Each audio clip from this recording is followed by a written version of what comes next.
પ્રકરણ 21 જેવા પિતા તેવી દીકરી. સમાન લક્ષણો.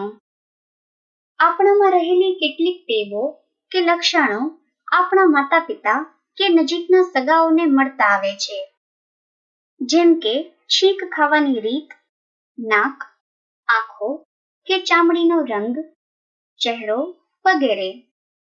ઘણીવાર એવું બને છે કે જ્યારે તમે ઘર માટે વસ્તુઓ લેવા બજાર જાઓ ત્યારે તમારા શરીરના બાહ્ય લક્ષણો તમારા માતા પિતાને મળતા આવતા હોવાના કારણે દુકાનદાર તમને જોઈને જ કહી દે છે કે તમે કોના સંતાન છો.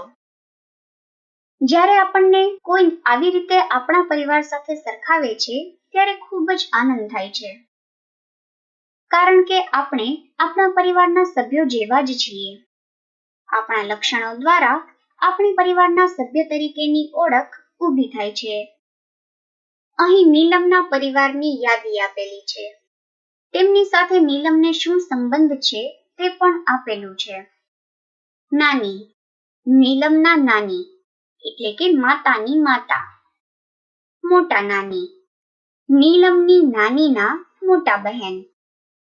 મોટી નાનીની મોટી દીકરી એટલે કે નીલમના માસી એટલે કે મોટા નાનીની દીકરીની દીકરી.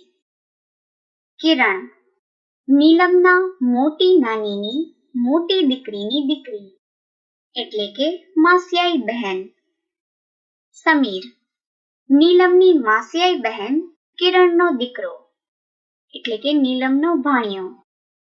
અહીં નીલમ સમીરની માસી થાય. આમ ઘણા પરિવારમાં કાકા ભત્રીજા, મામા ભાણેજ કે ભાઈ બહેન જેવા સંબંધોમાં ઉંમરમાં મોટો તફાવત જોવા મળે છે.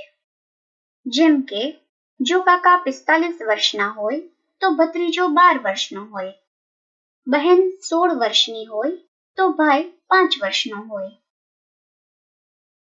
વિડીયોને લાઈક કરો, સબસ્ક્રાઇબ કરો અને વિડીયોને શેર કરો.